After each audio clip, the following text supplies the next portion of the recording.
Tu crois peut-être que ta vie est en retard, que certaines personnes avancent pendant que toi, tu attends encore quelque chose que tu n'arrives même pas à expliquer. Tu regardes autour de toi, et parfois tu as cette sensation étrange d'être décalé. Comme si les autres avaient trouvé le bon moment pour agir, aimer, réussir, commencer, pendant que toi, tu restais bloqué entre le doute et l'attente. Et le plus difficile, ce n'est pas forcément de ne pas avancer. Le plus difficile, c'est de ne plus savoir si tu dois encore patienter ou enfin bouger. Parce qu'au fond, beaucoup de personnes vivent avec cette question silencieuse. Est-ce que le bon moment existe vraiment, ou est-ce juste une excuse que l'on se raconte pour ne pas avoir peur? Et si tu es là aujourd'hui, ce n'est peut-être pas un hasard. Peut-être que toi aussi, tu as déjà remis des décisions importantes à plus tard. Pas parce que tu étais paresseux, pas parce que tu ne voulais pas changer, mais parce qu'une partie de toi attendait un signe clair, une certitude, une sensation intérieure qui dirait « c'est maintenant ». Alors tu as attendu d'être prêt, attendu d'avoir plus confiance, attendu d'avoir moins peur, attendu d'être compris, attendu que la vie devienne plus simple. Mais pendant ce temps, quelque chose en toi continuait de grandir dans le silence. Et c'est étrange parce que les personnes qui ressentent profondément les choses vivent souvent ce conflit intérieur. Elles sentent qu'elles portent quelque chose d'important, mais elles doutent du moment. Elles ont une intuition forte, mais elles hésitent encore à lui faire confiance. Alors elles avancent par moments, puis reculent. Elles commencent, puis s'arrêtent. Elles rêvent énormément, mais gardent souvent leurs projets enfermés dans leur tête. Parce qu'elles veulent être sûres de ne pas échouer, sûres de ne pas regretter, sûres de ne pas perdre du temps. Mais la vérité, c'est que certaines étapes de la vie ne viennent jamais avec des garanties. Et peut-être que le vrai problème n'est pas le manque de bons moments. Peut-être que le vrai problème, c'est notre manière d'imaginer ce moment. On pense qu'il arrivera avec de la clarté, avec de la confiance, avec une paix totale, alors qu'en réalité, les plus grands tournants commencent souvent dans le brouillard. Avec des questions, avec des hésitations, avec une sensation étrange dans le cœur. Et toi qui écoutes ceci, tu as peut-être déjà ressenti ça. Cette impression qu'une partie de ton ancienne vie ne te correspond plus vraiment, mais que la nouvelle version de toi n'est pas encore totalement née. C'est inconfortable, parce qu'on ne sait plus où se placer. Tu n'es plus celui que tu étais, mais tu n'es pas encore celui que tu deviens. Et dans cet espace-là, le temps paraît lent, très lent. Pourtant, c'est souvent là que les transformations les plus profondes commencent. Pas quand tout est parfait, pas quand tout est aligné, mais quand l'être humain commence enfin à se regarder honnêtement. Alors aujourd'hui, prends juste quelques minutes pour écouter jusqu'au bout. Pas pour recevoir une vérité absolue, mais peut-être pour entendre quelque chose que ton esprit savait déjà, sans réussir à le formuler clairement. Et si ce genre de message résonne en toi, tu peux t'abonner pour la suite. La première étape, c'est le moment où tu commences à te sentir différent dans ta propre manière de vivre le temps. Certaines personnes prennent des décisions rapidement. Elles foncent, elles tentent, elles improvisent. Mais toi, tu observes beaucoup. Tu réfléchis profondément avant d'agir. Tu analyses les conséquences. Tu ressens les ambiances. Tu écoutes ce que les situations provoquent en toi. Et pendant longtemps, tu as peut-être cru que c'était une faiblesse. Tu voyais les autres avancer plus vite.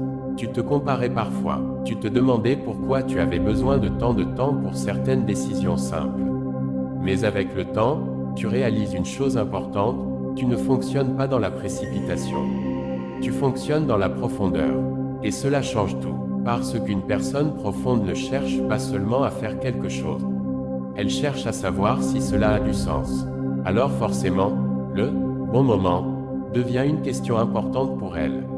Pas par peur uniquement, mais parce qu'elle ressent instinctivement que certaines décisions peuvent changer une vie entière. La deuxième étape arrive lorsque cette différence commence à créer de l'incompréhension autour de toi. On te dit parfois que tu réfléchis trop, qu'il faut juste agir, qu'il faut arrêter d'attendre, et parfois, ces paroles te blessent plus que tu ne le montres. Parce qu'au fond, tu aimerais être plus léger, tu aimerais avancer sans autant penser, tu aimerais prendre certaines décisions sans ressentir ce poids intérieur. Mais ton esprit refuse d'aller contre ce qu'il ressent profondément. Alors tu commences à te taire davantage. Tu gardes tes réflexions pour toi. Tu souris extérieurement, mais intérieurement, les questions continuent. Et c'est là qu'un conflit commence. Une partie de toi veut avancer maintenant. L'autre veut attendre encore. Et cette tension fatigue énormément, parce qu'elle donne l'impression d'être bloqué entre deux mondes. Le troisième moment du chemin, c'est quand le silence intérieur devient impossible à ignorer. Tu continues peut-être à vivre normalement. Tu travailles, tu parles, tu fais ce qu'il faut faire. Mais il y a quelque chose qui revient constamment dans ton esprit. Une sensation, une intuition, une direction qui insiste doucement. Et plus tu l'ignores, plus le vide intérieur grandit. C'est souvent à ce moment-là que beaucoup de personnes comprennent que le problème n'est pas uniquement le manque de timing. Le problème, c'est aussi le décalage entre ce qu'elles vivent et ce qu'elles ressentent profondément.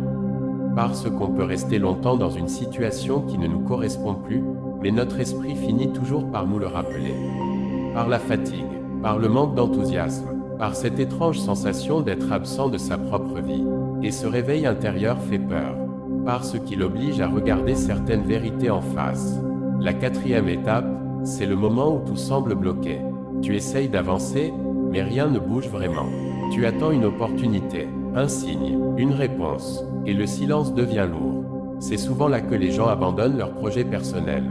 Pas parce qu'ils sont incapables, mais parce qu'ils interprètent le blocage comme un échec. Alors qu'en réalité, certains ralentissements existent pour nous obliger à réfléchir autrement.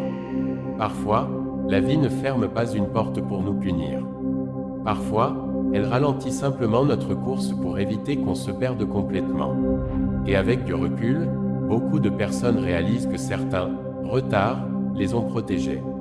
Protégées d'un mauvais choix, d'un mauvais environnement, d'une version d'elle-même qui agissait seulement par peur de manquer quelque chose.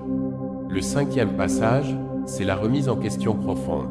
Tu commences à te demander, et si j'avais une mauvaise vision du bon moment depuis le début? Parce qu'on imagine souvent le bon moment comme une émotion parfaite. Mais les vraies décisions importantes ressemblent rarement à ça. Tomber amoureux, changer de vie, commencer un projet, quitter un endroit, se reconstruire. Tout cela arrive souvent au milieu de l'incertitude. Et cette réalisation change beaucoup de choses. Tu comprends peu à peu que le courage n'est pas l'absence de peur. Le courage, c'est parfois avancer malgré l'absence de certitude. La sixième étape commence quand tu te détaches progressivement des anciennes habitudes mentales. Tu arrêtes de croire que tu dois être parfaite avant d'agir. Tu arrêtes d'attendre une validation constante des autres. Tu comprends que certaines réponses ne viennent qu'en marchant. Alors tu commences à faire des petits choix différents. Tu écoutes davantage ton intuition. Tu protèges ton énergie. Tu fais moins semblant. Et ce changement paraît discret, mais intérieurement, il transforme énormément de choses. Parce qu'une personne qui cesse de vivre uniquement pour rassurer les autres commence enfin à entendre sa propre voix. La septième étape, c'est la reconstruction mentale. Et cette phase est souvent silencieuse. Il n'y a pas forcément de grands événements, pas de transformation spectaculaire, mais ta manière de penser change. Tu comprends que la vie n'est pas une course identique pour tout le monde. Certaines personnes construisent rapidement, d'autres profondément. Certaines réussites arrivent tôt, d'autres prennent du temps parce qu'elles demandent plus de maturité intérieure. Et au lieu de voir ton parcours comme un retard, tu commences à le voir comme une construction.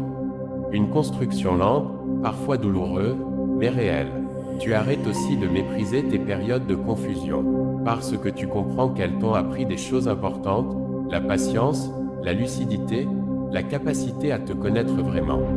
La huitième étape arrive lorsque la clarté commence enfin à apparaître. Pas une clarté parfaite, mais une direction plus calme. Tu n'as plus besoin de tout comprendre immédiatement. Tu n'as plus besoin d'avoir le contrôle total. Tu commences simplement à sentir ce qui te fait du bien intérieurement et ce qui t'éloigne de toi-même.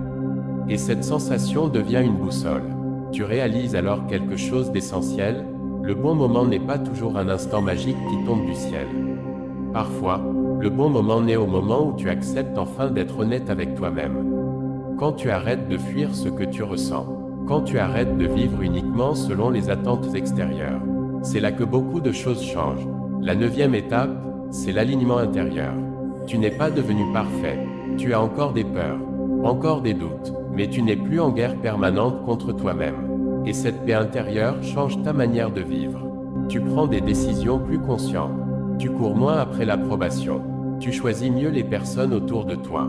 Tu comprends aussi que certains chemins prennent plus de temps parce qu'ils cherchent à construire quelque chose de solide. Et cela t'aide à arrêter de culpabiliser pour ton rythme. Parce qu'au fond, ce n'est pas la vitesse qui donne du sens à une vie. C'est l'alignement entre ce que l'on vit et ce que l'on est réellement.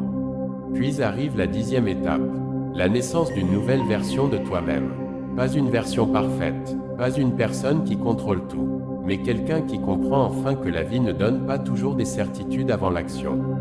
Quelqu'un qui accepte que certains moments deviennent les bons moments, uniquement parce qu'on a eu le courage de les vivre. Et c'est peut-être ça, la vérité la plus importante. Le bon moment existe, mais rarement de la manière dont on l'imagine. Il n'arrive pas toujours avec une sensation de maîtrise totale. Parfois, il ressemble simplement à un instant où tu décides d'écouter profondément ce que ton cœur essaie de te dire depuis longtemps. Et si tu regardes bien ton parcours, tu verras. Peut-être que certains moments que tu croyais être des erreurs ont en réalité construit ta conscience actuelle. Certaines attentes t'ont appris la patience. Certaines douleurs t'ont appris à mieux te connaître. Certaines solitudes t'ont obligé à développer une vraie force intérieure. Alors non, ta vie n'est peut-être pas en retard. Tu es peut-être simplement en train de grandir d'une manière moins visible, mais plus profonde. Et parfois, les transformations les plus importantes ne font pas de bruit au début. Elles commencent silencieusement, à l'intérieur. Puis un jour, la personne qui avait peur de commencer réalise qu'elle est déjà en train de devenir quelqu'un de nouveau. Si ce message t'a parlé, tu peux t'abonner et continuer ce chemin avec nous. Cher élu, Dieu t'aime, il a fait de toi son enfant. À très vite pour des nouvelles vidéos.